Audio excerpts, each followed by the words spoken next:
네, 안녕하세요. 오늘은 그 차만수 교수님 책의 그 챕터 6, 여섯 번째 장, 퀀텀 에러 코렉션 발표를 맡게 된 김동욱입니다. 오늘 그 제가 말씀드릴 내용은 그 챕터 6의 퀀텀 에러 코렉션이기도 한데, 이제 닐슨 추앙 저희가 지난번에 본 책이랑 약간 소개를 하는 방식이 달라요. 그래서 닐슨 추앙에서는 클래시컬 코드라는 걸 먼저 소개를 하고, 그래서 얘네는 이제 기본적으로 선형대수를 이용해서 다 어떤 클래시파이가 돼 있는 코드 시스템이 많거든요. 그래서 걔네들을 소개를 하고 그걸 이제 큐빗에 대해서 적용하는 걸 먼저 한 다음에 그거에 대한 대안으로 스테빌라이저 포멀리즘이라는 방식을 소개를 해요. 그리고 이제 마지막에 기타 다른 몇 가지 토픽들을 소개하는 방식으로 돼 있는데 이 책 같은 경우에는 그 클래시컬 리니어 코드를 아예 소개하지 않습니다. 예, 그래서 저는 좀 리뷰를 하면서 봐야지 했는데 그 부분 아예 언급이 안 되더라고요. 그 대신에 이제 두 번째 리슨 추앙의 두 번째 파트에 해당하는 스테빌라이저 포멀리즘을 집중적으로 소개하고 있어요. 예, 그래서 이거를 이제 위해서 이제 필요한 지식들만 앞에 살짝 리뷰를 하고 바로 스테빌라이저 포멀리즘을 들어가는 구성입니다. 그래서 개인적으로는 이 포멀리즘에 관심이 좀 많기 때문에 이제 더 도움이 되기도 했어요. 시간 측면에서는. 근데 이제 책에 약간의 타이포도 있고 좀 수식을 전개하는 데서 굉장히 불친절하기 때문에 처음 보기에 그렇게 친절한 책은 아닌 것 같습니다.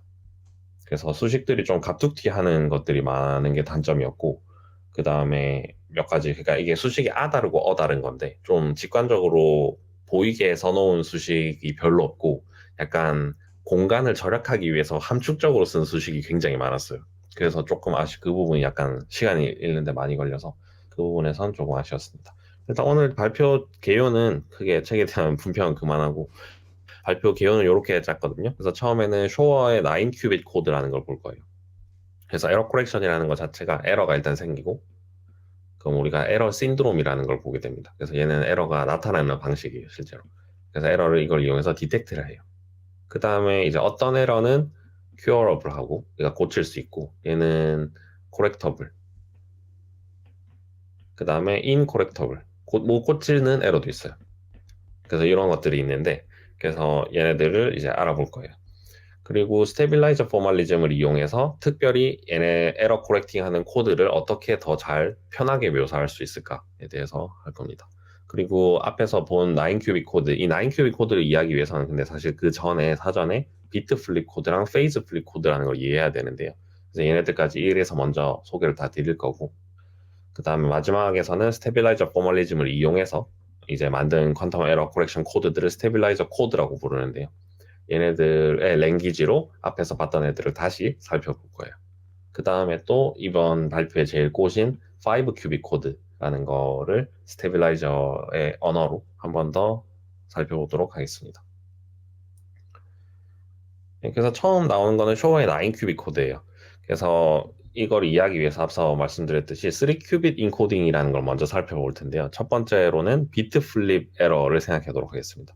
얘는 별게 아니라 그냥 우리가 0이랑 1이라는 바이너리 시스템이 있을 때 0 큐빗은 1 큐빗으로 어떤 필 확률을 가지고 플립이 돼버리는 거예요. 그래서 정보가 이제 스포일이 되는 거죠. 반대로 1 큐빗도 0 큐빗으로 시메트릭하게 B의 확률로 이제 에러가 난다고 생각하고요. 그리고 네. 그래서 일단 비트 플립부터 해서 3 큐빗 인코딩이라는 건 뭐냐면 얘는 레퍼티션 인코딩. 그래서 그냥 심플하게 큐빗들을 반복해서 같은 상태 큐빗들을 반복해서 놓는 거죠. 그래서 여기서 등장하는 컨셉은 피지컬한 큐빗이 있고요. 그 다음에 로지컬한 큐빗이 있습니다. 그래서 에러 코렉팅 코드라는 거는 요거 두 개를 어떻게 연결할 거냐 하는 거예요. 그래서 왼쪽에 보시면은 0 바가 000이고 1 바가 111이라 되어 있는데 000이라는 상태, 피지컬 큐빗의 상태를 로지컬 큐빗의 0 바로 인지를 할 거고 111은 1 바로 인지를 하겠다 이거예요. 그러면 이제 우리가 원래 오른쪽에서는 큐빗이 3개가 있기 때문에 얘네 말고 다른 오소고나라 스테이트들도 존재하죠. 예를 들어서 100이나 001 뭐 이런 것들 110 이런 애들. 그래서 얘네들은 이제 의미 있는 정보가 아니에요. 그래서 얘네는 에러가 됩니다. 그래서 코드 스페이스라는 말이 등장하게 되는데 코드 스페이스는 이제 의미 있는 정보를 저장하는 거예요. 그래서 000이랑 111에만 이제 이에 큐빗이 3개니까 총 8디멘셔널 hilbert 스페이스가 있는데 이 중에 2디멘션에만 의미 있는 정보를 저장할 겁니다. 2개에만. 그리고 나머지 6개는 에러가 발생해서 생길 수 있는 후보들로 생각하는 거예요. 그래서 얘랑 오소고나라는 애들은 에러 스페이스입니다. 그러면은 이제 에러를 어떻게 아이덴티파이 할 거냐 볼 건데 그럼 어떤 퀀텀 스테이트가 딱 들어왔을 때 얘네가 올바른 정보를 가지고 있느냐 스포일되지 않은 정보를 가지고 있느냐 그래서 코드 스페이스에 들어가느냐를 확인하기 위해서는 두 메저먼트를 하면 돼요. 그래서 S1, S2라고 밑에 나와 있는 건데 그래서 첫 번째, 두 번째, 세 번째 큐빗을 액트하는 거거든요. 그래서 G1, G2, 1을 액트하고 1, G2, G3를 액트해서 아이겐 밸류를 보면 얘네가 원래 올바른 에러 그러니까 오염되지 않은 큐빗이냐, 오염되지 않은 상태냐, 아니면 에러가 난 상태냐를 알 수 있습니다. 구체적으로 이 코드 스페이스 V에 들어가는 녀석들의 S1, S2로 액트를 하면 둘 다 플러스 1, 플러스 1이 나와요. 보시면은 뭐 G1, G2, 1에 대해서 뭐 1, 1, 1 아이겐 밸류고 얘는 마이너스 1, 마이너스 1, 1인데 곱하면 똑같이 1이 나오죠. 둘 다. 얘를 액트해도 똑같습니다. 근데 만약에 한 비트가 플립이 됐다. 첫 번째 비트에서 큐빗에서 에러가 나서 이게 플립이 됐다 하면 S1, S2로 액트해 보면은 마이너스 1, 플러스 1, 플러스 1이 나서 첫 번째 아이겐 밸류는 마이너스 1이 나와요. 그 다음에 S2로 액트하면 플러스 1이 나옵니다. 그러면 마이너스 플러스로 S1, S2에 대한 아이겐 밸류가 나오는 경우에는 그 큐빗은 에러가 첫 번째 큐빗에 났구나 해서 첫 번째 큐빗을 다시 우리가 고칠 수 있는 거죠. 그래서 얘를 000으로 X 오퍼레이터로 액트해서 고칠 수가 있습니다. 그래서 이 작업을 에러 코렉션이라고 해요. 그래서 어디서 에러가 발생했는지를 찾아야 되고 그 다음에 어떤 에러가 생겼는지 알아야 되고 그 다음에 그걸 어떻게 고칠지 알아야 됩니다. 네, 그래서 이 과정을 앞으로 이제 몇 가지 조금 더 다양한 경우에 대해서 또 할 거예요. 그리고 또 다른 예시를 보면은 001 이런 것도 똑같은 방식으로 고칠 수 있겠죠. S1, S2를 액트를 하면은 첫 번째 거는 플러스 1이 될 거고 두 번째 거를 액트했을 때 마이너스 1이 나오죠. 그래서 001. 그래서 얘는 세 번째 큐빗에 플러스 1, 마이너스 1이 나오면 세 번째 큐빗에 에러가 생겼다. 그럼 얘를 고치고 이렇게 할 수 있죠. 이제 여기서 보시면은 암묵적으로 가정하고 있는 게 그 싱글 큐빗 에러를 가정하고 있어요.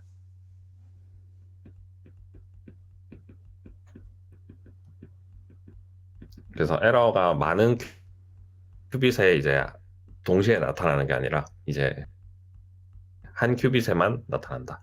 그래서 이제 이런 레퍼티션한 코딩이 언제 유용하냐를 가지고 이제 그 부등식을 하나 만들 수 있는데요. 에러가 한 큐빗에 생길 확률을 P라고 했을 때 그러면 3큐빗이 이제 다 고칠 수 있는 확률은 1-P에 에러가 한 번도 안 생기면 일단 다 고치는 거고요. 그 다음에 3큐빗 중에 하나의 에러가 나면 고칠 수 있죠. 근데 두 번 이상 에러가 나면 못 고쳐요. 왜냐면은 111에서 첫 번째 큐빗에 첫 두 큐빗에 에러가 나면 001이 되고 그 다음에 또 000에서 첫 두 번째 마지막 큐빗에 에러가 나면 001 똑같이 나오는데 얘는 3, 얘는 1, 2.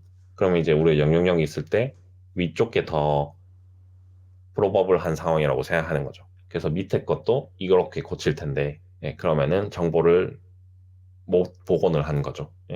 그래서 이런 경우는 이제 이런 다수 투표로 하는 인코딩은 성공할 수 없습니다. 어쨌든 그래서 요 두 경우 그래서 이 맨 밑에 식을 보시면 이제 요 경우에 이제 이게 이제 3큐빅 인코딩이 성공할 확률이고요. 그래서 이제 이게 크길 바라는 거죠. 그러니까 밑에 게 크길 바라는 거죠. 그래서 이 부등식을 풀어보면은 뭐 인수분해를 잘 하면은 좀 시간이 걸리긴 하지만 이렇게 돼가지고 P가 2분의 1보다 크면은 네. 이 경우에는 3큐빅 왜 잠깐만요. 뭔가 직관이랑 좀 반대되는 결과인 것 같은데. 제가 어디서 부호 실수를 한 것 같은데. 이- 네. 이게 절반보다 작은 확률로 에러가 생기기만 하면 3큐빗 인코딩이 더 잘 워크아웃 한다라는 걸 알 수가 있어요. 뭔가 부호 실수를 한 것 같아요. 이거 좀 한 번 더 살펴보겠습니다. 그리고 이제 비트 플립은 이렇게 대처를 하면 되고요. 그 다음에 페이즈 플립 같은 경우에는 페이즈 플립은 뭐냐면은 어떤 웨이브 펑션이 있을 때 위로 다시 올라갔습니다. 그 필기하는 게 이런 웨이브 펑션이 있으면은 에러가 나면 이런 식으로 렐러티브 페이즈가 바뀌는 거예요. 웨이브 펑션에. 그래서 이 경우에는 어떻게 인코딩을 잘해서 이제 벗어날 수 있느냐 보면은 로지컬 0을 플러스 플러스 플러스 그러니까 플러스 스테이트라는 거는 0이랑 2 이렇게 돼 있는 거고요. 마이너스는 이 사이에 마이너스로 중첩이 돼 있는 거예요. 그래서 플러스 플러스 플러스로를 0 바로 인코딩하고 마이너스 마이너스 마이너스 스테이트를 1 바로 인코딩하면 된다는 게 키예요. 그래서 코드 스페이스는 이제 이 두 가지 벡터로 스팬되는 스페이스가 되고요.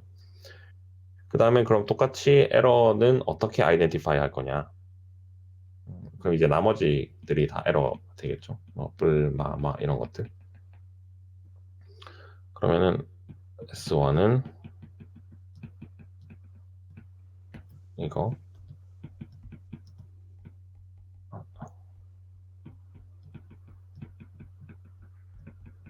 이 오퍼레이터 두 개를 써서 아이겐 밸류를 관찰하면 에러가 된 큐빗이냐 아니면 코드 스페이스에 들어가냐는 걸 구분할 수 있습니다.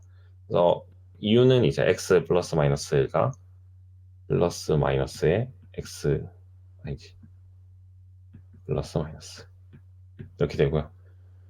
사실 1번이랑 2번이랑 이제 에러의 종류는 전혀 다르게 느껴지죠. 1번은 비트를 바꾸는 거고 2번은 그거의 렐러티브 페이지를 바꾸는 건데 그렇죠? 하나는 메모리 레벨에서 이렇게 큐빅 레벨에서 이렇게 바뀌는 거고 다른 하나는 슈퍼포지션 된 스테이트들 사이에서 이렇게 바뀌는 건데 두 개가 달라 보이는데 뭔가 유사함이 있죠.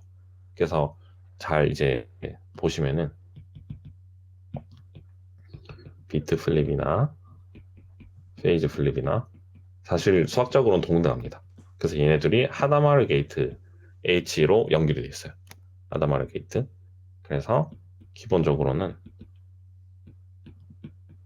두 개가 수학적으로 동등하다. 그래서 뭔가 비트 플립 에러에서 뭔가 했던 거를 하다마르 게이트 유니터리 트랜스폼으로 옮겨버리면 얘는 페이즈 플립에서 뭔가 하는 게 됩니다. 예를 들어 스테이트 같은 경우에는 그냥 아다마르 게이트를 바로 아다마르 게이트 그냥 액트 하면 됩니다. 그래서 로지컬 큐빗이 어떻게 생겼는지 보시면은 이제 1, 0, 0, 0, 1, 1, 1인데 여기에 h를 액트 하면은 플러스 플러스 플러스가 되고 마이너스 마이너스 마이너스가 되거든요. 네. 마찬가지로 이 오퍼레이터에 생긴 것도 h로 컨주게이트를 해버리면 에러 디텍션하는 오퍼레이터도 똑같이 만들 수 있어요. 그래서 두 전혀 달라 보이는 에러가 사실은 연관이 돼 있다. 이게 좀 재밌는 포인트고요. 그래서 비트 플립, 페이즈 플립은 너무 특수한 경우 아니냐 할 수 있는데 일단은 9큐빗까지 제너럴라이즈를 해서 보겠습니다. 9큐빗은 두 에러가 났을 때 동시에 고칠 수 있는 초어의 방법이에요. 9큐빗 코드는 로지컬 큐빗은 이렇게 코딩합니다. 0바를 0, 0, 0, 1, 1, 1 그리고 얘를 반복해요.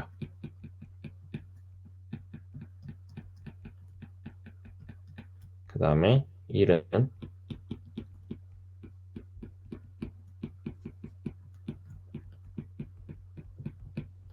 얘를 반복해요.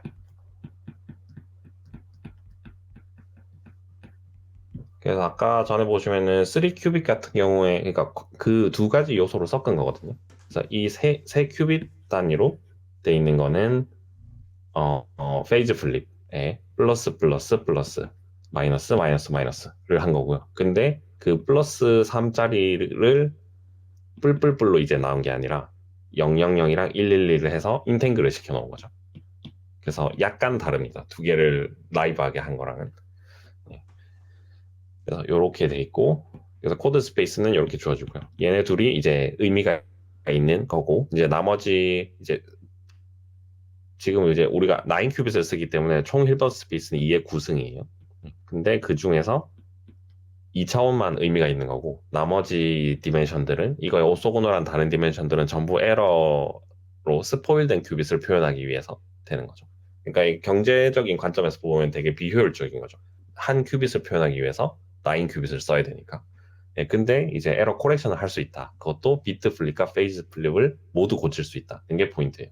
아, 그리고 제가 하나 강조를 안 했는데 위에 비트 플립이랑 페이즈 플립은 서로 반대되는 에러가 나면 고칠 수 없어요.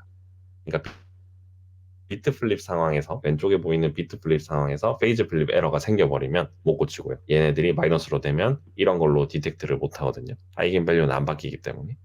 그 다음에 요거 같은 경우에도 여기서 비트 플립이 일어나면 마이너스 일어나면 어떻게 되죠? 1, 0 되니까 여기서도 오버롤 사인이 나오는 거죠. 예. 그래서 아이겐 밸류를 안 바꾸기 때문에 이 에러 디텍션에 그래서 로 반대되는 에러는 고칠 수 없어요. 네, 그게 포인트고요. 그래서 9 큐빗은 이제 그 단점을 극복하기 위해서 나온 거예요. 그래서 얘는 페이즈 플립이나 비트 플립이나 싱글 큐빗에서 생기면 얘는 고칠 수 있습니다. 고칠 수 있단 말은 어디서 생겼는지 알아낼 수 있다는 거예요. 그러면 그런 오퍼레이터들은 어떻게 만들 수 있느냐? 그래서 아까 전에 우리가 비트 플립을 봤기 때문에 금방 쓸 수 있어요.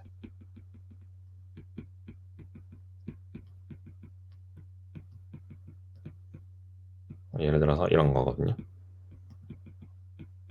아까 비트 플립에서 제가 썼던 거랑 거의 같아요. 보시면은 여기 S는 해가지고 ZZ1, 1ZZ 이런 거 썼는데 여기서도 ZZ1, 1ZZ를 첫 번째 세 큐빗 액트를 하는 거예요. 나머지는 그대로 두고. 그래서 이러한 것들을 이제 청크로 1, 3개 주고 중간에 ZZ1 그 다음에 다시 1, 3개 그래서 이런 식으로 이제 6개를 만들 수 있습니다. 그 다음에 또 페이즈 플립 같은 경우에는 X들을 다 모아가지고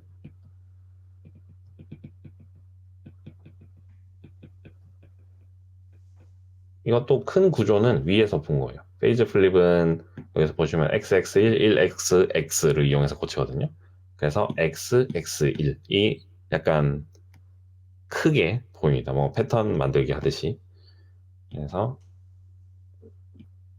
1, X, X, X, X, X, X. 그래서 이렇게 두 개가 더 나와요. 그래서 이 8개의 오퍼레이터들에 대한 아이겐 밸류를 관찰을 하면 어디서 에러가 났는지 확인할 수 있는 거죠.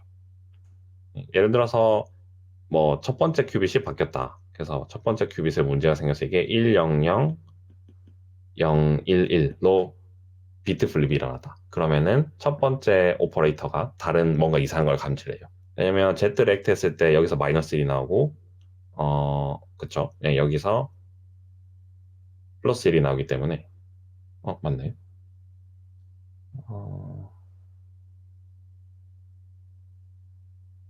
어, 그쵸, 그쵸. 여기서 1, 0이니까 마이너스가 나오고 0, 1이니까 마이너스가 나오죠. 예, 그래서 이거의 아이겐 밸류가 첫 번째 오퍼레이터의 아이겐 밸류가 마이너스 1이 나오기 때문에 비트 플립을 감지할 수 있어요. 그리고 페이즈 플립도 여기서 마이너스가 나온다. 그러면은 이 오퍼레이터를 액트 해보면은 아이겐 밸류가 마이너스 1인 걸 확인할 수 있어요. x가 000이랑 111을 서로 바꾸는 오퍼레이터이기 때문에 첫 번째가 111 마이너스 000으로 가죠. 그래서 오버롤 요거에 대한 아이겐 밸류가 마이너스 1이 나와요. 이런 식으로. 그래서 여러 가지 오퍼레이터들을 액트를 해서 8개 오퍼레이터를 모두 액트를 하면 어떤 큐빗에서 비트 플립이나 페이즈 플립이 나든지 간에 다 찾을 수 있습니다. 그래서 쇼어가 이걸 처음 제안을 했고, 그래서 쇼어의 9 큐빗 코드라고 불러요. 그러면은 이제 그 질문, 혹시 질문 있으신가요, 여기까지?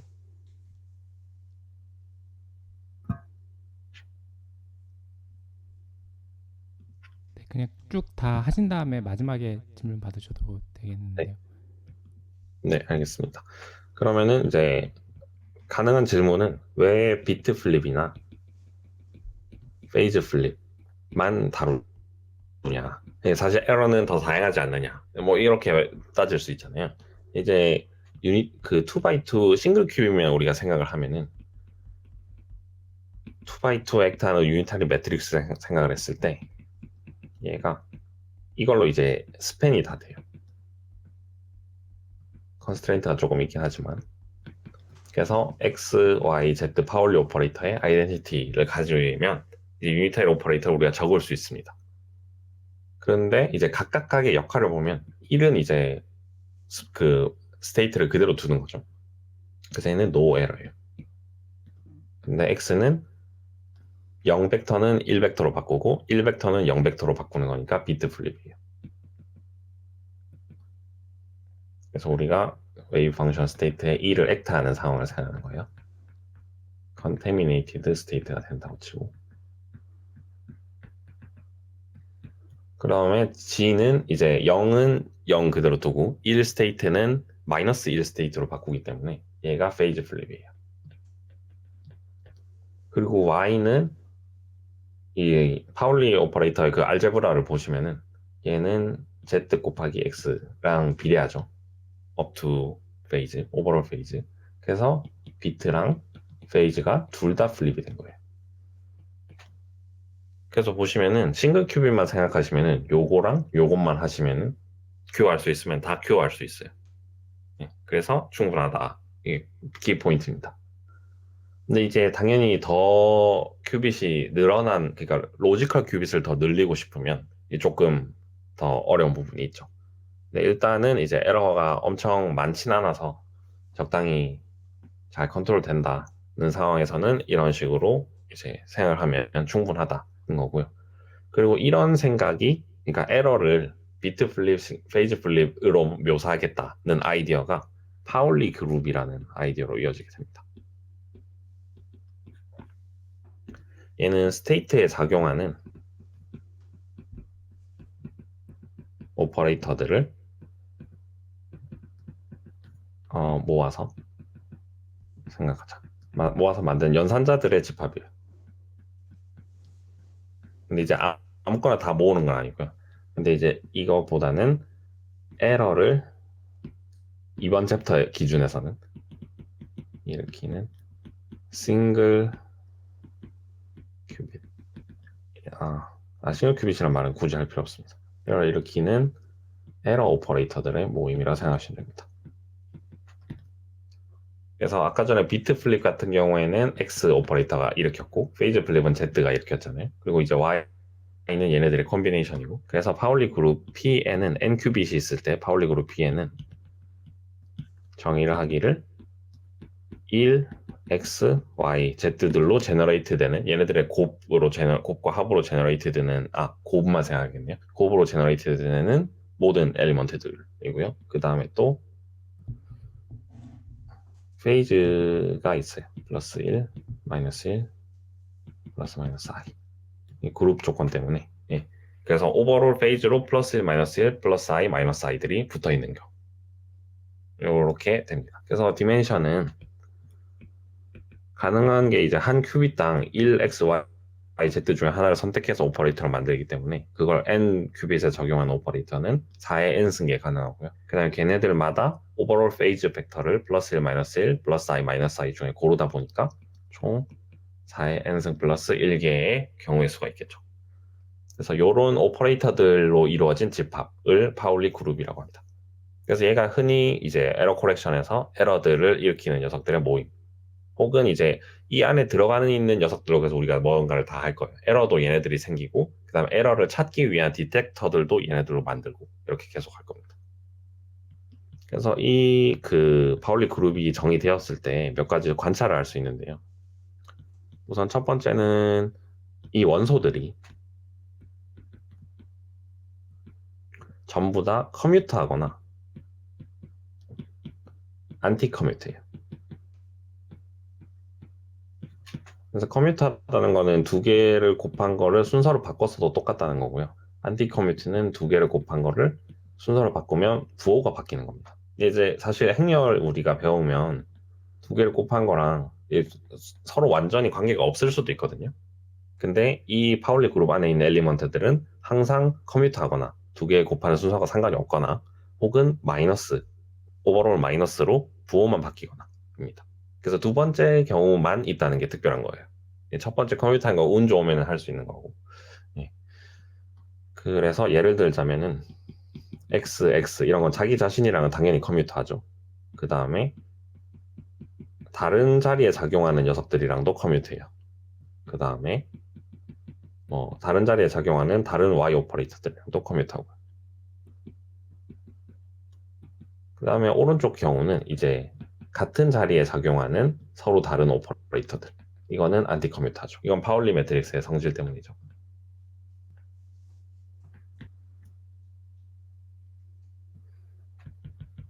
첫 번째 관찰은 이거고요. 두 번째 관찰은 코오션트라는 걸 사용할 수 있는데요. 근데 이제 코오션트 자체는 그렇게 특별한 건 아니에요. 얘는 정하기 위해서 뭐 센터, 그룹의 센터가 있을 때 그걸로 뭐 나누기를 하고 뭐 에퀴밸런스 클래스를 정의하고 뭐 이런 수학적인 진화한 과정이 필요한데 그런 거는 이번 시간에는 별로 안 중요합니다.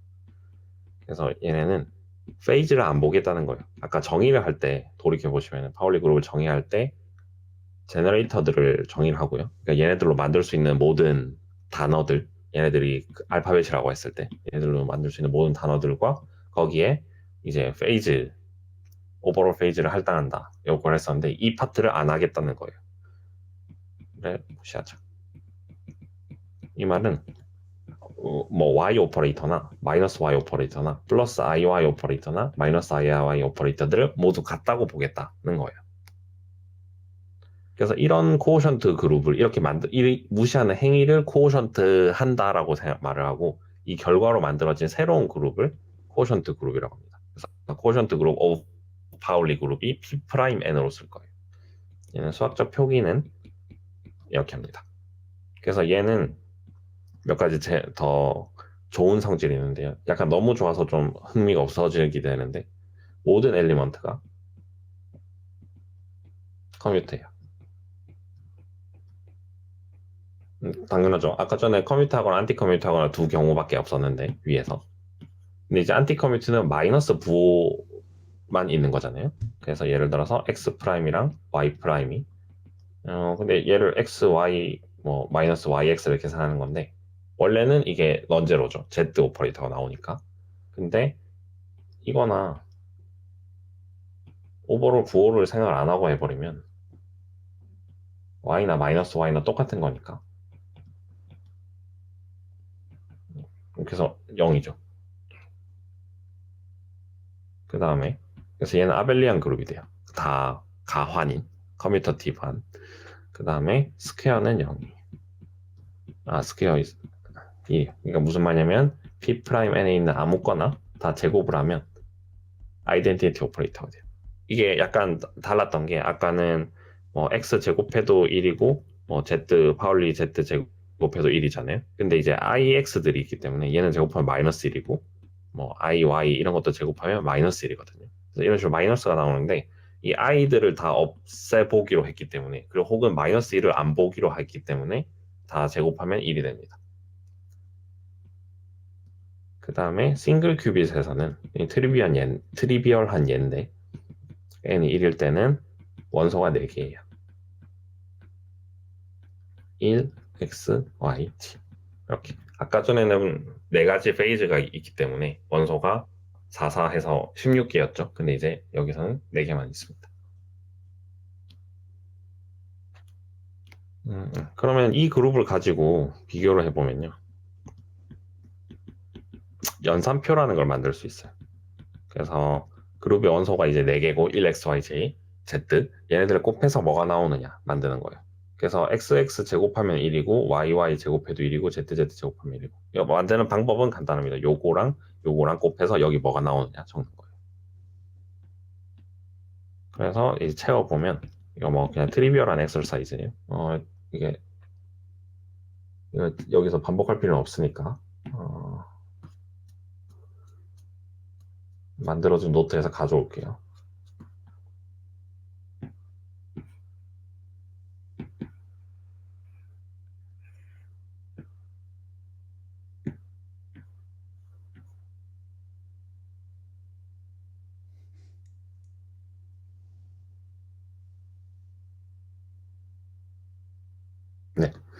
그래서 이제 이걸 딱 그 연산표를 딱 완성할 수 있고요. 왼쪽에 완성이 됐고요. 그럼 이제 원소가 네 개인 그룹들에서 파이나이트 그룹에서 만들 수 있는 연산표가 뭐냐 사람들이 이제 궁금해 했는데 이거를 다 모아서 보시면은 G2 타임즈 G2 그룹이다라는 걸 알 수가 있어요. 네. 그래서 얘네는 이제 이런 그룹인데 얘는 뭐냐면은 그냥 뭐지? 길이 2짜리 벡터인데요. 각 컴포넌트가 0 아니면 1인 거예요. 그래서 그거를 모드 2로 더하는 거죠. 그러니까 이진법 덧셈을 하는 거예요. 0 더하기 0은 0이고 이진법 덧셈이랑 또 약간 다르지만 1 더하기 1이 0이 되는. 그러니까 덧셈 모드 2인 거죠. 그걸 이제 투 컴포넌트 벡터에 대해서 하는 거예요. 그래서 예를 들어 00 더하면은 00 더하면 00 나오고 10 00 더하면 10 나오고 또 좀 논트리비얼한 건 01 10 더하면 11이 나오고 이런 식으로 계산하는 거죠. 또 11 11 더하면 0 0이 나오고 그래서 요 G2 타임즈 G2 그룹이랑 같습니다. 그래서 일반적으로 P 프라임 N은 G2 타임즈 G2의 N승짜리 그룹이랑 아이소모픽하다는 걸 알 수 있어요. 똑같다. 그룹의 곱셈을 파울리 오퍼레이터들의 곱셈을 G2 타임즈 G2 N승 벡터의 덧셈으로 바꾸기만 하면 똑같다. 이걸 알 수 있어요. 그래서 이런 이상한 뻘짓을 왜 하냐. 이제 쿼션트 그룹을 생각하는 것도 좀 이상한데 그래도 얘는 아벨리안으로 다 컴퓨트하는 걸 바꿨으니까 이점은 있겠네요. 오케이. 근데 이제 이 아이소모르피즘을 알아서 뭐 하냐라고 물으실 수 있는데 그걸 이제 할 거예요. 그러면 이제 각각이 대응이 됩니다. 행렬 1은 항등 행렬 1은 2x2 1은 0,0 벡터에 대응이 되고요.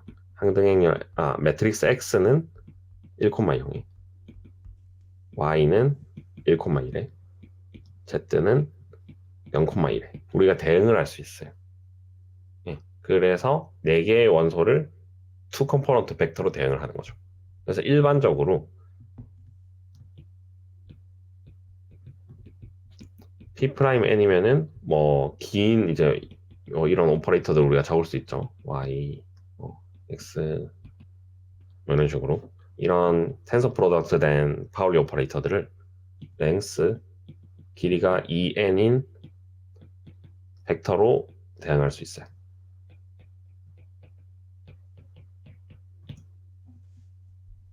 그래서 예를 들자면은 x 1 y를 우리가 P'3에서 생각합시다. 그럼 얘네는 x를 아까 1, 0으로 옮기니까 첫 번째 두 개는 1, 0이고 1은 0, 0이고요. y는 1, 1이고 이런 길이 6짜리 벡터에 대응을 할 수가 있는 거죠. 그래서 앞선 오퍼레이터 표기를 G 햇으로 쓰고요. 벡터 표기를 G 벡터로 쓸게요. 그러면은 여기서 이제 이점이 나오는 좀 재밌는 게 나오는 건데요. 커뮤테이션 정보를 사실은 P'N을 정의하는 이유가 원래 관심 있던 그룹은 PN이기 때문에 이 PN의 정보를 좀 더 잘 표현하기 위해서 정의를 하는 거거든요. 그래서 PN의 아까 파울리 그룹의 특징이 원소 두 개를 뽑으면 걔네는 커뮤트하거나 아니면 안티 커뮤트했어요. 네. 그래서 이거를 벡터 내적으로 바꿔서 이해할 수 있습니다. 그래서 G에 대응하는 벡터가 하나가 있을 거고 H에 대응하는 벡터가 하나가 있을 건데 걔네를 J라는 행렬 사이에 끼인 새로운 내적에 대해서 얘가 0이 나오냐 1이 나오냐를 가지고 나눌 수 있어요. 아까 전에 벡터 표기법을 정의할 때 이제 이거 자체가 모드 2로 정의되는 거기 때문에 이제 여기서 그 1 더하기 1은 0이 되는 그러니까 2로 나눈 나머지만 생각하는 시스템을 생각하기 때문에 결과도 0 아니면 1 두 개밖에 없거든요. 그때 원래 오퍼레이터들이 커뮤트 했다면 내적 값이 0이 되고요. 오퍼레이터들이 안티 커뮤트 했다면 내적 값이 1이 되도록 정의할 수 있습니다. 그래서 이 특별한 내적을 주는 J는 어떤 행렬인데 0, 1, 1, 0 이게 오프 다이아고널하게 값이 들어가 있는 거예요. 대각선은 0이고 대각선에서 한 칸 벗어난 애들은 0, 1, 1, 0으로 이렇게 말하면 안 되나? 조금 애매한데 이제 블록 다이아고널 하면서 블록마다 성분만 있고 나머지는 다 0이고요. 이렇게 있고 0, 1, 이렇게 되는 거죠. 그래서 얘를 이제 또 허세에 있는 표현으로 symplectic to form이라고, symplectic to and form이라고 하는데요. 그리고 이렇게 된 내적을 J inner product라고 부를 수 있습니다. 그래서 결국 하고 싶은 말은 이 심플렉틱한 스트럭처가 있다. 뭔가 물리적으로 의미 있는 내적을 정의하고 싶은데 그때 내적이 원래 그냥 내적은 아이덴티티 오퍼레이터를 사이에 끼고 정의하는 거잖아요. 벡터 두 개를 내적할 때 그냥 뭐 110, 011 우리 두 벡터 이렇게 했을 때 이렇게 곱해가지고 이렇게 숫자 뭐 이렇게 다 나오잖아요. 네, 그때 이제 이 사이에는 아무것도 없으니까 사실 110 벡터와 항등행렬과 011 이게 있는 거다 할 수 있는 거죠. 그래서 이게 이제 일반적인 내적이고 여기서는 항등행렬 대신에 J라는 특별한 행렬을 넣어서 내적을 정의하는데 그러면 물리적인 결과가 나오는데 이거를 이제 수학자들이 좋아하는 표현으로는 심플렉틱 폼이라고 하고 그래서 우리가 이 벡터 공간에 심플렉틱 구조를 줬다라고 말을 해요. 그래서 수학하시는 분들이 이제 퀀텀 에러 코렉션 연구를 되게 많이 하시는데 그 사람들은 여기서 시작할 거예요, 아마. 그래서 더 추상적인 사교기하학이라고 부르는데 이 언어를 써가지고 아마 일반적인 에러 코렉션 코드를 얘기를 하는 걸 거예요. 그래서 이 책에서도 그걸 염두에 두고 이걸 굳이 여기서 소개한 것 같아요. 제가 여기서 추정만 말씀드린 이유는 이 어렵게 인트로 한 거를 뒤에서 별로 안 씁니다. 네, 그렇지만 이제 이게 좀 중요해 보여서 프레스킬 책에서도 이게 나오긴 하거든요. 아마 이거의 좀 효용을 뒤에서 보여줄 텐데 그 노트는 제가 아직 안 읽어서 모르겠고요. 이제 좀 있어 보이는 컨셉이라서 소개를 같이 했습니다. 그리고 이거의 의미 왜 그러면 하필 이런 제의를 써서 정의를 해야 되나요? 이렇게 물어보실 수 있는데 이제 대략 나이브하게 보시면 이 새로 정의한 내적이 외적을 아시는 분들한테는 외적하는 거랑 약간 비슷해요. 그러니까 벡터 두 개를 놓고 어, 이렇게 행렬식 계산할 때 하는 것처럼 디터미넌트라고 쓰는 게 낫겠네요. 디터미넌트 오브 2 by 2. 그래서 이 계산이랑 비슷하거든요. 크로스로 이제 곱해라 하는 거다 보니까. 예, 그래서 두 개가 그 외적이나 디터미넌트 익숙하신 분들은 만약에 이 외적이 빵이 된다는 말은 두 벡터가 나란하다는 뜻이거든요.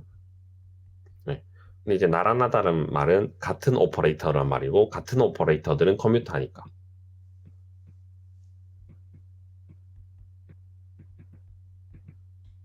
네, 그러면 0이 되는 게 자연스러운 거죠. 네.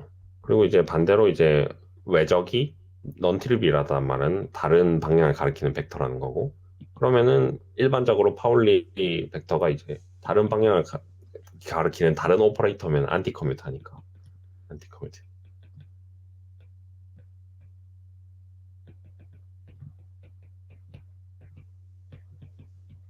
이고. 네, 그래서 이런 로직이 숨어 있습니다. 그리고 이 그 벡터 표기법을 정의할 때 이 심플렉틱 구조를 소개하는 거 이외에도 한 가지 더 이점이 있어요. 아, 이것 때문에 소개하는 것도 있네, 책에서는. 리니어 인디펜던트한 개념을 오퍼레이터에 적용할 수 있어요.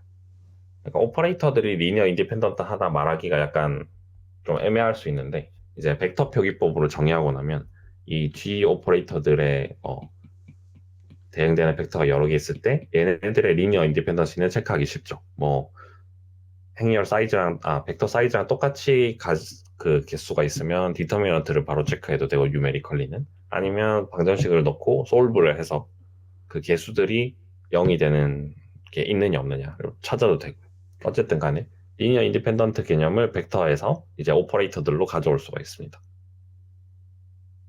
네, 인트로가 길었네요. 그래서 이제 준비는 다 끝났어요. 이제 스테빌라이저 포멀리즘을 소개할 수 있어요. 그래서 지금 우리가 지금까지 쭉 했던 것들은 이제 중간에 수학적인 얘기로 좀 샜는데 걔네들은 뭐 까먹으셔도 되고요.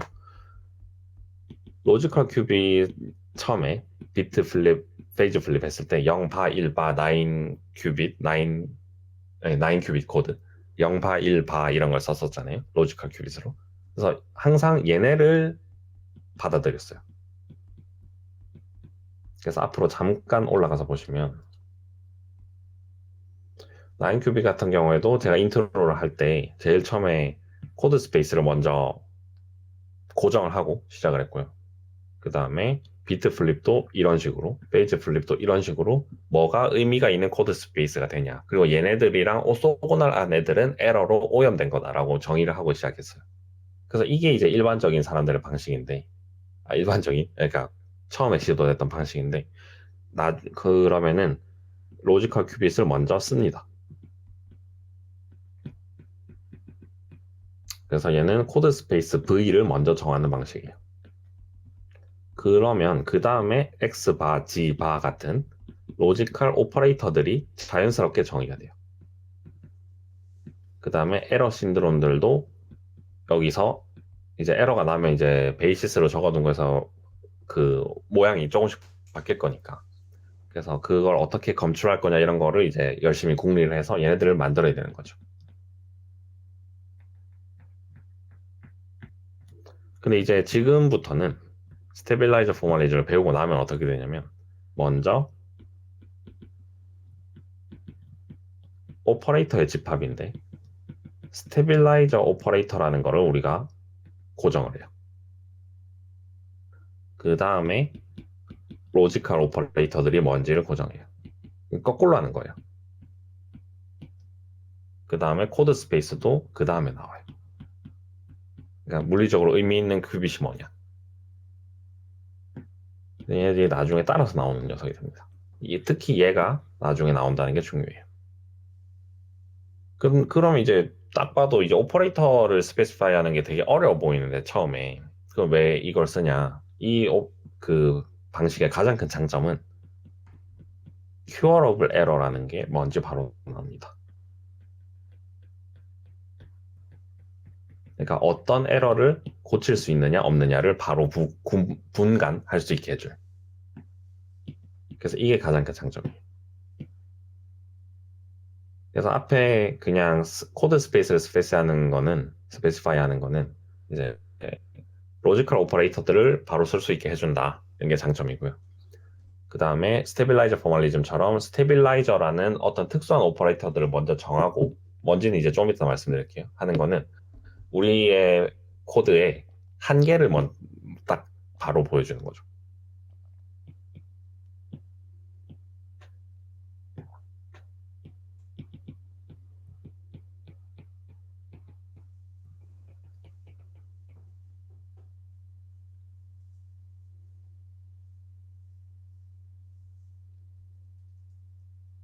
네. 그래서 일반적인 스테빌라이저 포멀리즘이 어떻게 생겼는지 조금 말씀을 드리면은 우선 스테빌라이저의 정의부터 해야겠죠.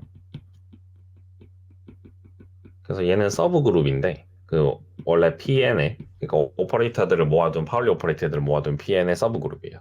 근데 조건이 어떤 논 트리비얼한 웨이브 펑션 스테이트가 있어야 되는데 이 서브 그룹 안에 있는 모든 오퍼레이터들에 대해서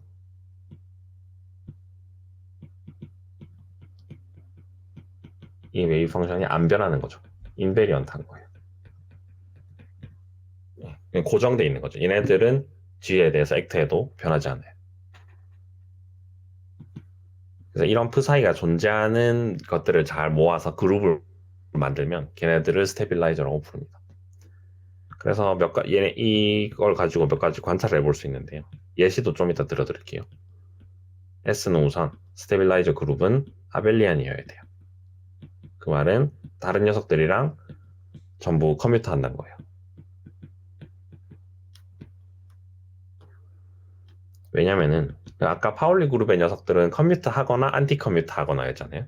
그러면 이제 기류법 방식으로 고등학교 때 많이 했던 만약에 안티 커뮤트 하는 녀석이 있다고 가정해보자.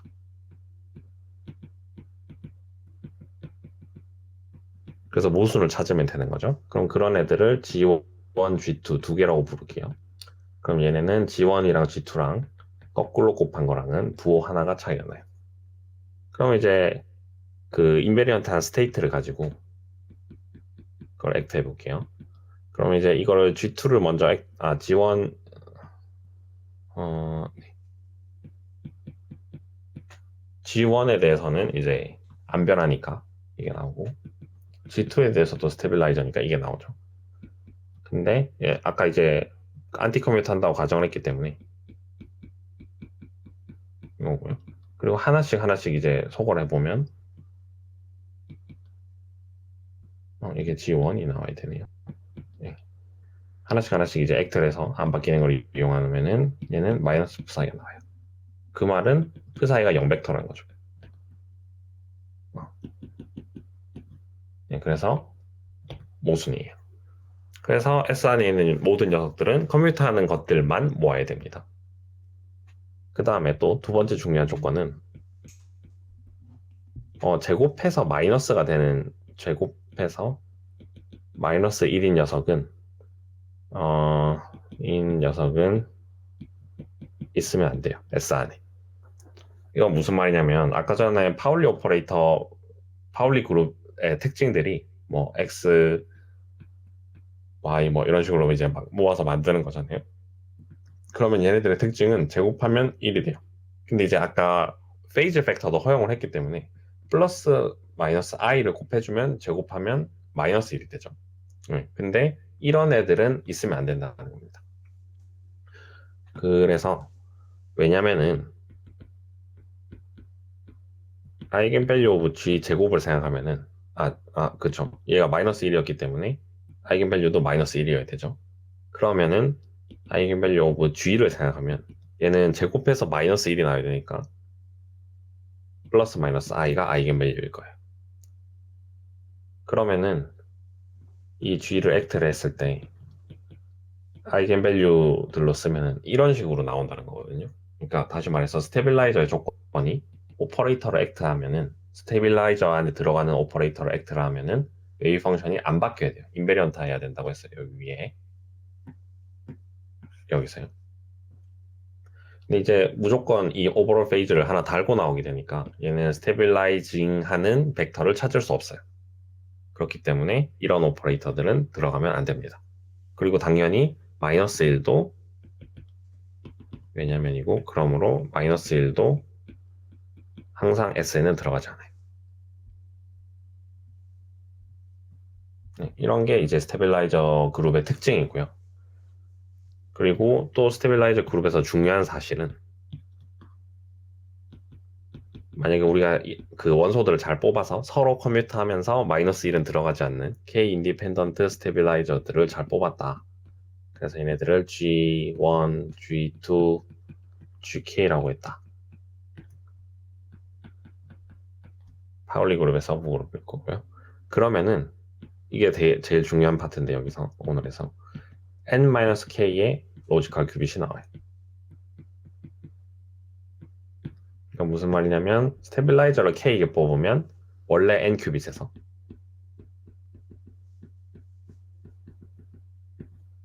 K가 없어진다는 거죠. 그래서 총 힐버트 스페이스의 디멘션은 2의 n승이었지만 대충 컨스트레인트가 얘네들이 주는 그러니까 컨스트레인트란 말은 이 얘네들을 그 G1부터 GK까지 액트를 했을 때 프사이가 안 변하는 프사이들만 우리가 로지컬 큐빗으로 줄 거거든요. 예. 그랬을 때 얘네들을 나누기 하면 2의 n승 마이너스 k잖아요. 그래서 이만큼이 로지컬 큐빗이 만드는 힐버트 스페이스가 됩니다.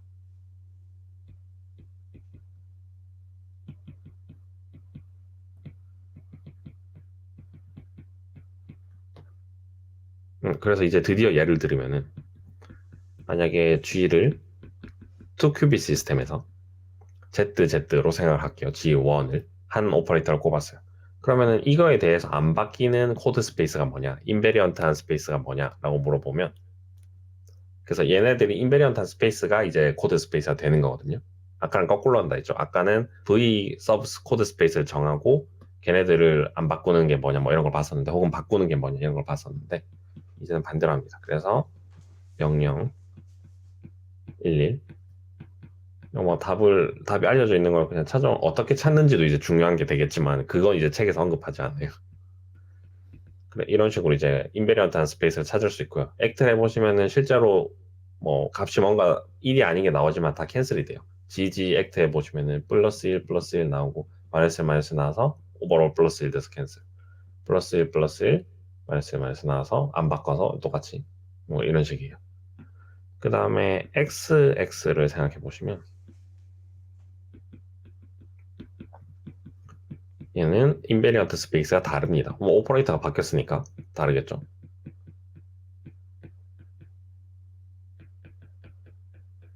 이런 식으로 두 번째 오퍼레이터가 두 번째 벡터가 바뀌었어요.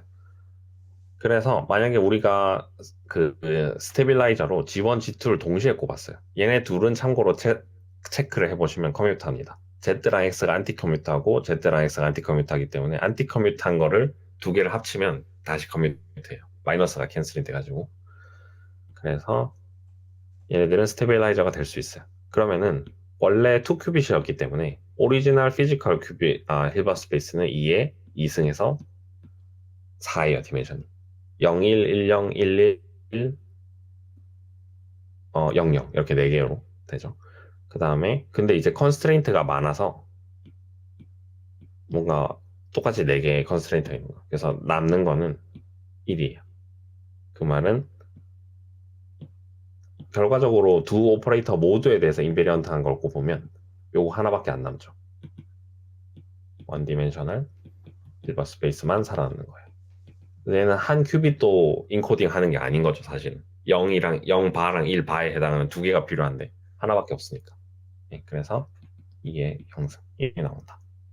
반대로 이 중간 과정만 생각해 보면 만약에 G1 하나만 스테빌라이저를 뽑았다 그러면 이제 2디멘셔널 힐버 스페이스를 표현 가능하죠. 그때는 원래 피지컬 큐빗은 힐버 스페이스는 똑같이 2의 제곱인데 컨스트레인트가 2의 1승이 나와서 나누기를 해보면 2의 1승이거든요. 그래서 이만큼 2디멘셔널 힐버 스페이스를 표현할 수 있다. 각각의 경우에는 그런 거고요. 둘 다 스테빌라이저로 뽑으면은 이제 나누기를 더 많이 하게 돼서 원 디멘셔널 힐버 스페이스만 남는다.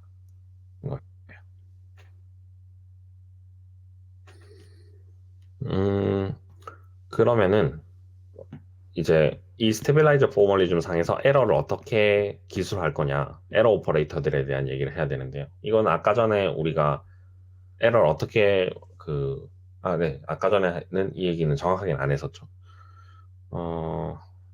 아까 전이랑 비교해서 설명을 드리면 비트 플립 같은 경우에는 000에서 100 이런 식으로 오염이 되는 게 에러 오퍼레이터였어요. 그래서 X 오퍼레이터 같은 게 에러를 만들어주는 거죠. 페이즈 플립 같은 경우에는 G 오퍼레이터 같은 게 에러를 만들어주는 거예요.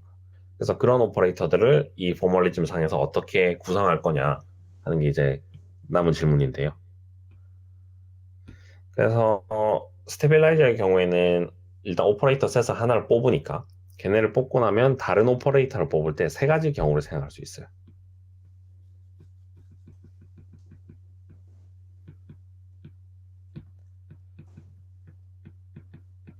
에러 오퍼레이터 E와 원래 기존에 뽑아둔 스테빌라이저들 사이에서 세 가지 경우를 생각할 수 있어요.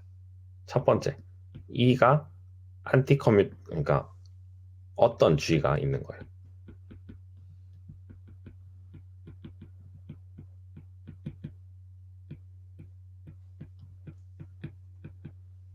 그래서 새로운 E가 이제 원래 이제 얘도 파울리 그룹에서 뽑을 텐데 파울리 그룹은 안티 커뮤터 하거나 커뮤터 하거나니까. 네. 그래서 어떤 녀석들과는 안티 커뮤터 하는 거예요. 원래 스테빌라이저 안에 있던. 그래서 이 경우에는 이 에러는 디텍터블 에러예요. 아까 전에 비트 플립 코드는 비트 플립을 디텍트 할 수 있었고 페이즈 플립 코드는 페이즈 플립을 디텍트 할 수 있었죠. 그래서 그런 녀석들인 거죠. 그래서 왜 그러냐면 만약에 에러가 났다고 생각합시다. 이게 원하는 퓨어한 상태였는데 에러가 발생을 했어요.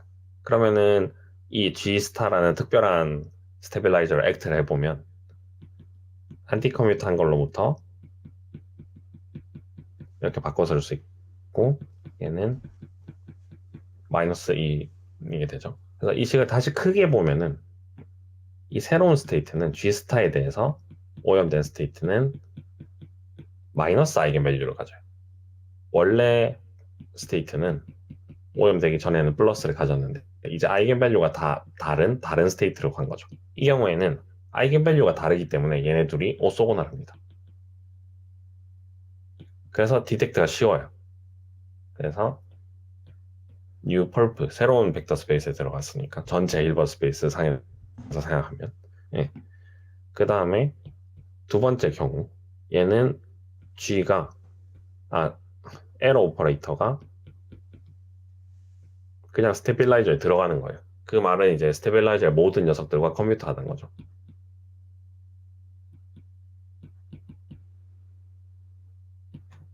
이 경우에는 이거는 에러가 아니에요. 예, 스테빌라이저는 바이 데피니션 우리가 관심 있는 로지컬 큐빗들을 안 바꾸는 녀석들이거든요. 예, 그렇기 때문에 얘는 에러가 아닌 거죠. 그러니까 이 프사이를 해도 오염된 스테이트가 이건데 다시 프사이 얘는 아무 효과를 안 주는 거죠. 이건 흥미로운 경우가 아니죠. 그 다음에 3번 경우는 E랑 G가 다 커뮤트해요. 모든 스테빌라이저의 원소들이랑 커뮤트 하는데 문제는 E가 스테빌라이저 셋에 들어가진 않아요. 이런 경우가 있을 수 있겠죠. 이거는 가장 문제되는 경우예요. 얘는 non-correctable error예요. 이건 아까 무슨 말이냐면 제가 처음에 비트 플립이랑 페이즈 플립을 소개했을 때 서로 반대되는 에러가 나면 비트 플립 코드에서 페이즈 플립 에러는 고칠 수 없고 페이즈 플립 에러 코드에서 비트 플립 에러는 고칠 수 없다는 얘기를 했거든요.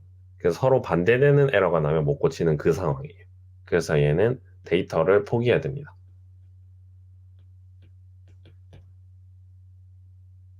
그래서 이 상황을 이제 그림으로 좀 세 가지 경우를 그림으로 요약을 해보면 우리가 모든 피지컬 스테이트들을 다 모아서 모든 피지컬 큐빗을 만들 수 있는 그래서 어떤 전체 집합을 생각할 수 있어요. 그러면 이 집합 속에 코드 스페이스가 있을 거예요. 얘는 에러가 나지 않은 이제 의미 있는 정보를 담고 있는 특별한 서브 스페이스인 거죠. 그럼 거기서 어떤 스테이트가 있을 텐데 얘에 작용하는 여러 가지 연산을 사용할 수 있는 거예요. 그래서 하나는 얘가 코드 스페이스 바깥으로 나가버리는 거예요. 그래서 이 경우에는 코렉션이 가능해요.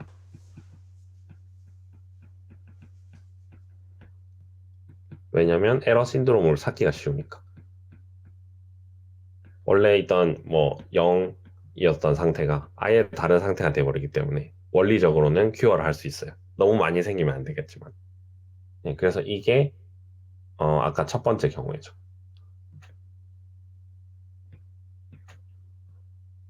그 다음에 또 다른 경우도 있는데 얘는 그냥 U 안에서 그대로 자기 자신으로 가는 거죠. 이거는 에러가 아니죠. 이거는 그냥 스테빌라이저 자신이에요. 스테빌라이저는 바이 데피니션 원래 인베리언트하게 두는 거거든요. 스테이트를. 그래서 코드 스페이스의 스테이트를 인베리언트하게 두기 때문에 스테빌라이저 자신이에요. 그리고 이제 마지막 그래서 얘는 케이스 2였고 마지막 경우가 얘를 코드 스페이스 안에 다른 스테이트들로 보내버리는 거예요.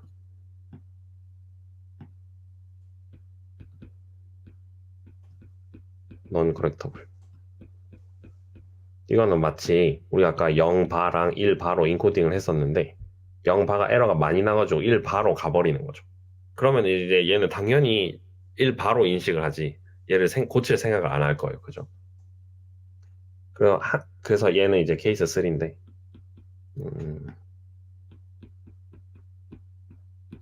이제 한편으로 얘는 로지컬 오퍼레이터가 이 역할을 해요. 왜냐면 0바랑 1바랑 사이에 이제 X바라는 걸로 연결이 돼 있을 텐데 X의 역할이 항상 비트를 플립하는 거기 때문에 그래서 얘네들은 에러이기도 하지만 그래서 얘네들이 항상 금지하면 되는 게 아니라 얘네들을 이용해서 뭔가 연산을 해야 되는 거죠. 그래서 얘네가 우리가 의도한 상황에서 발생하면 유용한 로지컬 오퍼레이터가 되는 거고 유용. 그 다음에 의도하지 않은 상황에서 발생하면 non correctable error가 되는 거예요. 얘는 피하고 싶은 거. 그래서 양날의 검 같은 건데 어쨌든 이런 식으로 전체 힐버트 스페이스를 이해하는 방식이 스테빌라이저 포멀리즘의 큰 축이라고 볼 수 있습니다. 네, 이번 시간에 제일 중요한 건 이 그림이고요. 이제 남은 뭐 6분, 마이너스 4분 동안에는 스테빌라이저 코드의 예시를 보여드릴게요.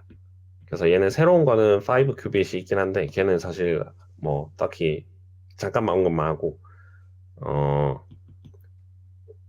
이제 그래서 스테빌라이저 방식은 먼저 스테빌라이저를 정한다.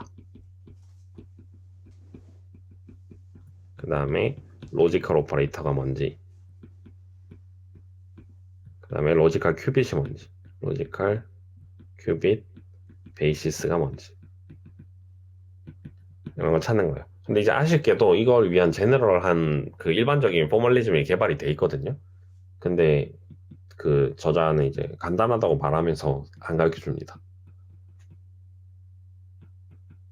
97년에 클레브 앤 고테츠만 이 아저씨가 엄청 대단한 사람인데 에러 코렉션의 거의 대부분의 일에 이 사람이 다 나와요.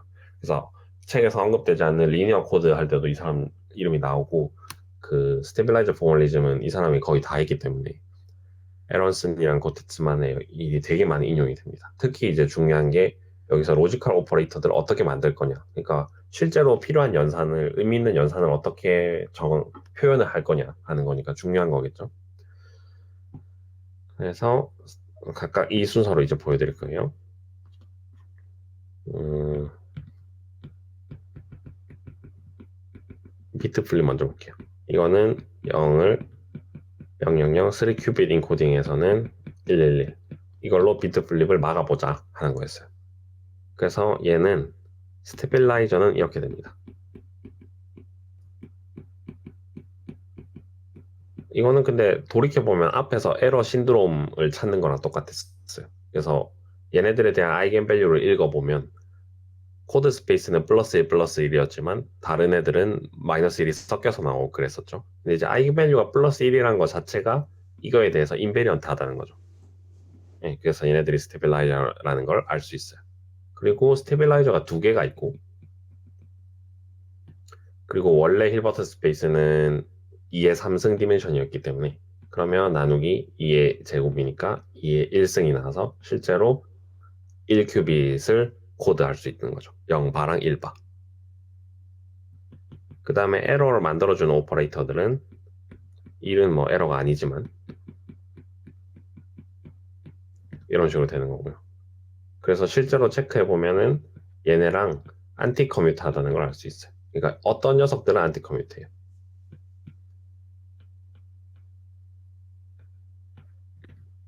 1은 이제 다 커뮤터 하는 녀석이고, 예. 그치만, 네네, 그쵸. 그 다음에, 못 고치는 에러도 있죠. 예를 들어서 Z. 그러니까 Z는 기본적으로 페이즈 플립을 유도하는 거기 때문에, 비트 플립에서는 못 고쳤죠. 그래서 얘는 페이즈 플립을 유도해서 못 고칩니다. 그리고 아까 위에 케이스 3에서 얘의 특징이 조건이 스테빌라이저랑은 다 커뮤트 하면서 들어가지 않을 것인데, 계산을 해보시면 Z는 얘네랑은 당연히 커뮤트하고 자기 자신이랑 서로 작용하지 않는 큐빗이니까 얘랑도 작용하는 큐빗이 다르기 때문에 커뮤트해요. Z1이라고 치면. 그래서 커뮤트하지만 이 안에 들어가는 녀석은 아니죠. 그래서 넌 큐어러블 큐빗인 걸 알 수 있어요. 그래서 스테빌라이저 포멀리즘의 꽃은 이런 녀석들을 찾기가 되게 쉬워요.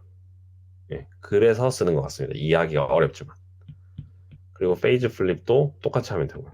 똑같이 이해할 수 있고요. S는 이제 얘네들 사이에는 하다마드 게이트로 다 하니까 하다마를 오브 S 비트 플립 이걸로 바로 컨스트럭트 할 수 있죠 이제 x1, x2, x2, x3 그리고 E는 똑같이 E 비트 H 컨스트럭트 하면 뭐 1 Z, Z, Z 그 디멘션 카운팅도 똑같아요. 생각하겠습니다. 그리고 9 큐빗도 똑같이 할 수 있어요.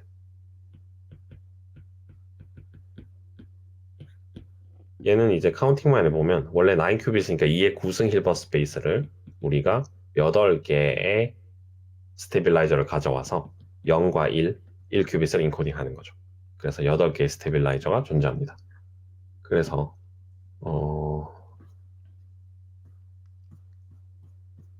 이걸 바로 보여드릴게요. 예. 보시면은 스테빌라이저 이렇게 진한하게 쓸 수 있습니다. 근데 이게 아까 제가 앞에서 썼던 거예요. 에러를 어떻게 찾을 거냐 했던 거. 그래서 에러가 없으면 얘네들이 웨이 펑션을 인베리언트하게 두기 때문에 그래서 에러가 없는 코드 스페이스를 다 보존하는 스테빌라이저라는 걸 알 수 있죠. 그리고 마지막으로 5큐빗 코드는 5큐빗 피지컬 5큐빗이 주어져 있을 때 2의 5승 힐버트 스페이스가 가능한데 걔를 2의 4승계의 컨스트레이트로 나눠줘서 한 큐빗만 인코딩을 하겠다는 거거든요. 그래서 4개의 스테빌라이저가 필요하고 그게 이렇게 쓰면 된다 하는 거 책에 나와 있습니다. 그래서 뭐 이거 어떻게 찾아냈느냐 이거는 잘 모르겠어요. 그래서 원래 페이퍼를 봐야 알 수 있는 부분인 것 같고 혹은 이제 연습장을 지워버려서 그걸 봐도 모를 수도 있지만 그래서 이제 얘네들의 특징은 중요한 거는 어 앞서 말했듯이 9큐빗의 경우에는 비트 플립, 페이즈 플립을 모두 고칠 수 있었죠. 그래서 얘네는 근데 9큐빗이 필요했었고 근데 얘는 5큐빗만 있어도 되니까 스몰리스트 코드예요. 그걸 다 고칠 수 있는. 그리고 더 중요한 거는 이 책에서 언급 안 하지만 닐슨 추앙에서는 조금 더 언급을 하는 CSS 코드라는 칼더뱅크 쇼어 스티니슨 스틴이 개발한 더 일반적인 코드 중에 하나입니다. 그래서 이걸로 가는 입문으로 이제 많이 소개가 되는 것 같은데 이 책은 여기서 이 부분을 끝을 내고 뒤에는 토리 코드라는 다른 걸로 토폴로지컬 퀀텀 컴퓨팅을 주제로 넘어가기 때문에 아쉽게도 언급이 되지 않습니다. 아마 저자분이 컨덴스드 매터 고체 물리를 더 좋아하셔서 그런 것 같아요. 고체 물리 하는 사람들이 가장 좋아하는 토픽이 토리 코드이기 때문에. 근데 이제 오늘 톡에서는 이제 제가 그 스테빌라이저 포멀리즘 위주로 리뷰를 하기로 해서 일부분만 소개를 드렸습니다. 준비한 건 여기까지고 시간이 약간 오버되긴 했는데 오래 들어주셔서 감사합니다. 이상으로 끝을 내도록 하겠습니다. 감사합니다. 네. 동님 발표 준비하시느라 고생 많으셨습니다. 일단 뭐 질문하실 분 계실 거예요. 이능님이 이전에 한번 또 다뤘던 영역이기도 해서 이능님 어떻게 보셨어요? 좀 질문하실 거 있으실까요? 어, 네, 중현님 어서 퇴근하시죠. 고생하셨습니다. 네, 중현님 들어가세요. 네, 그 저 같은 경우에는 이제 제가 이 질문은 아니고 제가 그냥 개인적으로 이해한 것 중에 하나가 아까 말씀하실 때 G 오퍼레이터랑 X 오퍼레이터가 그러니까 빗 플립이랑 페이지 플립이 동등하다는 게 신기하다고 말씀하셨던 거 맞을까요? 네, 그쵸. 그게 이제 제가 이해한 거는 동등한 게 맞는 거라고 생각이 들었거든요. 예전에 그 스핀 큐빅 공부할 때. 그러니까 네네. 왜냐면 그러니까 사실 X 방향이라던가 G 방향이라던가 Y 방향은 저희가 정한 거죠. 사람이 정한 거잖아요. 그러니까 사실 네. 그 파울리 오퍼레이터도 매트릭스 상으로는 이제 뭐 숫자 배열이 다르긴 하지만 예를 들어서 뭐 0110 뭐 100 마이너스 이런 것들이 배열이 다르긴 하지만 사실 그 어떤 개에 미치는 영향은 똑같잖아요. 그 축을 중심으로 돌리자라는 어떤 물리적 현상은 네네. 똑같잖아요. 그러니까 네네. 이제 Y 지축 기준으로 봤을 때는 X Y 그 평면이 플레인이 이제 뭐 페이지가 되겠지만 반대로 그 사실 그 진짜 물리는 전혀 상관없잖아요. 방향이 어디든 다 똑같잖아요. 그러니까 X 방향을 만약에 이제 내가 G 방향이라고 생각한다면은 이제 지축 방향이 이제 페이지가 되는 거기 때문에 사실 이제 비트라는 개념이라던가 페이지라는 개념은 저희가 일종의 G라는 걸 기준을 만들어서 이제 그 차이를 구분하는 것뿐이지 사실 물리적으로는 완전 동등하다 좀 그렇게 이해하고 있었거든요. 네, 좋은 이해인 것 같아요. 그, 실제로 얘네들을 이어주는 게 네, 아다마르 게이트가 주는 유니타리 트랜스폼이잖아요. 네, 근데 네. 유니타리 트랜스폼의 의미가 기저를 바꾸는 거니까요. 네, 말씀하신 축을 선택하는 문제랑 바로 연결되어 있죠. 네. 저 그렇게 이해를 했었습니다. 네. 어, 좋은 코멘트인 것 같습니다. 감사합니다. 네. 그 궁금한 게 있는데요. 네. 그 아까 이제 그 페이지 플립이랑 빗 플립으로 다 설명할 수 있다 하면서 X, Y, Z 해가지고 뭐 컨스트레인트 조금 네, 연습식 보여줬잖아요. 근데 저는 그 개인적으로 그냥 좀 궁금한 게 만약에 이게 그 페이지 에러가 발생한 경우도 그런 걸로 다 표현할 수가 있는 건가요? 그러니까 뭐냐면 이제 그 큐빗이 얘 오퍼레이터를 이렇게 빵 저희가 넣었을 때는 이거 한 번은 이제 뭐 G 오퍼레이터에 뭐 해당하는 어떤 뭐 오류가 발생한 거 하면서 고쳐줄 수는 있겠지만 근데 만약에 그 어떤 그 렐러티브 페이지가 바뀐 경우여서 그래서 뭐 이게 실제 확률이 2분의 1씩 바뀐 게 아니라 그러니까 완전 정반대가 된 게 아니라 그 애매한 확률 뭐 예를 들어 0.1% 0.1%씩 바뀌었다 이제 0 상태랑 1 상태가 그런 것까지도 다 포함되는 그런 에러 코렉션이라고 봐야 될까요? 약간 그 부분이 좀 저는 좀 그 계속 약간 헷갈렸거든요. 그러니까 어떤 느낌인지 알겠는데요. 그러니까 대략 뭐 0이 잠깐만요. 그러니까 원래는 이런 스테이트가 있으면 비트 네네 플립은 얘를 알파 1, 베타 0 이렇게 바꾸는 거고 네네네네 페이지 플립은 얘를 알파 0, 마이너스 베타 1 이렇게 바꾸는 건데 네. 말씀하시는 거는 화장님 말씀하신 거는 뭐 A 0, B 1 이런 식으로 되는데 얘네들이 알파와 베타들의 막 적당한 썸이 되는 거잖아요. 네네네 어떤 확률을 가지고 이렇게 그죠? 네. 그런 경우까지도 다 이제 에러 코렉션 이걸 하면 잡을 수 있는 건가요? 일단 이 사람들은 된다고 말을 할 것 같은데요. 네네 얘네들이 이제 그 말을 하는 것들 중에 하나가 결국에는 얘네들이 액트하는 방식이 중요하거든요. 그러니까 에러 오퍼레이터들이 어떻게 액트를 할 거냐. 근데 이제 이 사람들이 도입하는 것 중에 하나가 덴시티 매트릭스를 써서 나중에는 표현을 할 것처럼 얘기를 해요. 실제로 이제 책에서 쓰진 않지만. 이제 덴시티 매트릭스를 쓰는 순간에 그런 식으로 클래시컬 확률이 섞여 들어간 프로세스를 다 표현을 할 수가 있잖아요. 그래서 무슨 말이냐면 네네 로우가 원래 어떤 오퍼레이터에서 E 대거 E 이렇게 바뀌잖아요. 네 근데 이제는 시그마 EI 대거 로우 EI 이런 식으로 바뀌는 거죠. 여기 PI. 그래서 PI가 이제 화영님이 말씀하신 확률이고요. 그래서 EI들은 X, Y, Z 각각의 그러니까 뭔가 엘리멘터리한 에러를 표현하는 거죠. 음, 이렇게 그래서 하면은 이런 식으로 설명할 것 같은데요.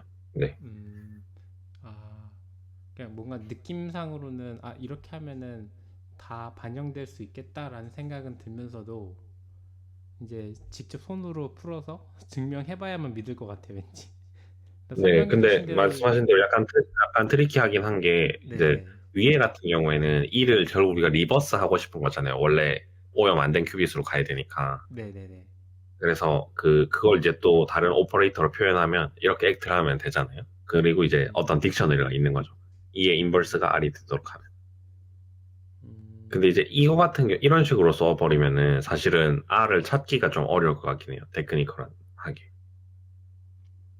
그러게요. 이 네, 테크니컬하게라는 이게 관점에서 전제가 돼 있는 거다 보니까 얘네들을 다 없애는 거를 음, 그렇긴 한데 글쎄. 그러게 그건 진짜 또 다른 문제네요. 네. 그리고 제 마지막으로 질문이 있는데요. 그러니까 이게 지금 싱글 큐빗 에러를 가정하고 요 코드가 만들어졌잖아요. 네. 그러면 근데 사실 에러라는 게 뭐 투큐빗 에러도 있고 메저먼트 에러도 있고 이런 것들까 메저먼트 에러는 상관이 없을까요? 사실 이거는 그냥 네. 메저먼트 에러는 여기서 커버를 할 수 있는지 잘 모르겠습니다. 네. 음, 그거는 약간 좀 어려운 것 같아요. 투큐빗 에러도 반영된 어떤 에러 코렉션 코드가 왠지 연구가 됐을 것 같은데 어떻게 풀어냈을지 지금 감이 안 오네요. 이게 지금 네. 근데 여기서 제 생각에 제일 중요한 부분은 뭐냐면, 아까 제가 식전개를 어디서 실수로 한 것 같은데, 부등식 마이너스 하나 나오고 있었잖아요. 2분의 1이요? 예, 예. 네. 근데, 그러니까 결국 P 제곱을 하면, 얘가 더 작아지잖아요. 그러니까 네네. P가 1보다 작기 때문에 네네. 1보다 작기만 1이 아니기만 하면 네네. P 제곱을 하면 P가 1보다 작아지잖아요. 네네. 그래서 싱글 큐빗 에러가 어쨌든 도미넌트 하잖아요. 아, 요게 포인트일 것 같거든요. 아, 한 번에 이해됐습니다. 네. 그래서 일단은 이걸 고칠 수 있는 게 중요하다는 게 키인 것 같아요. 음, 그 일단은 한 번에 그거는 저도 이제 동의가 되는데 한편은 그런 생각도 들거든요. 나중엔 이제 그 에러 코렉션을 할 때 피델리티가 막 거의 뭐 99.999999 뭐 한 다섯 소수점 다섯 자리까지 가야 되는 걸로 알고 있거든요. 저는 실제 나중에 네네. 이제 그쵸. 알고리즘 세울 때 그때쯤 되면 그때는 또 중요해질 수도 있지 않을까요? 지금 말씀해 주신 대로 제곱하면 작아지긴 하는데 네, 맞아요. 그런 네. 그런 에러까지 잡는 것도 나중에 실제 이제 만약에 그렇게 돼서 그것까지 잡아버리면은 어, 이제 에러 코렉션 코드를 이제 엄청 줄일 수도 있잖아요. 그것 때문에 좀 애매하게 말한 것 같은데 아무튼 좀 네네. 먼 미래에는 그것도 중요해질 수도 있을 것 같다는 생각도 그냥 좀 조심스럽게 들었습니다. 아무튼 네, 네, 동의. 근데 이제 그 네, 멀티큐빗 에러 같은 경우에는 제 생각에 두 종류가 있을 것 같은데요. 아 그래요? 네네. 그 하나는 이제 랜덤하게 이제 아까 P 제곱이랑 P 아규먼트에 해당하는 건데 네네. 랜덤하게 이제 랜덤하지만 동시에 이제 다른 큐빗에서 생기는 경우가 있고요. 네. 예, 이거는 이제 잘 안 생기기도 하고 사실 인 프린시플 고칠 수 있는 것 같거든요. 지금 이 도구들만 써서도. 네네. 근데 이제 제일 골치 아픈 건 약간 코릴레이트 돼서 생기는 에러일 것 같은데 한 큐빗이 다른 데 있는 큐빗에 에러를 주는 거죠. 이거 아, 사실 그 하드웨어적인 관점에서도 일어나기가 맞아요. 쉬울 것 같은 게 우리가 그쵸. 표기법은 뭐 00011 이렇게 하지만 사실은 0이랑 1을 나타내는 물리적인 소자가 가까이 있을 수도 있잖아요. 아, 동님 되게 좋은 말씀 예, 해주셨어요. 표기상에서는 떨어져 있는 큐빗이지만 실제로는 가까이 있는 큐빗. 아, 실제라는 게. 예. 그쵸, 그쵸. 네네, 그, 그런 경우가 제일 골치 아플 것 같거든요. 근데 음, 연구를 하지 않았을까요? 저는 잘 모르겠습니다. 일단은 저도 그걸 연결해서 뭐 논문을 낸 사람은 잘 모르겠어요. 근데 왠지 서페이스 코드 쪽이 그런 거를 좀 고려해서 이제 그 서킷을 고려하고 있는 걸로 알고 있거든요. 네. 왠지 그쪽 분야를 파보면 있을 것 같긴 한데 일단은 음, 정말 좋은 말씀이신 것 같아요. 네. 그러면 그 시간이 지금 많이 늦었는데 동님 고생 많으셨습니다. 아, 고생 많으셨습니다.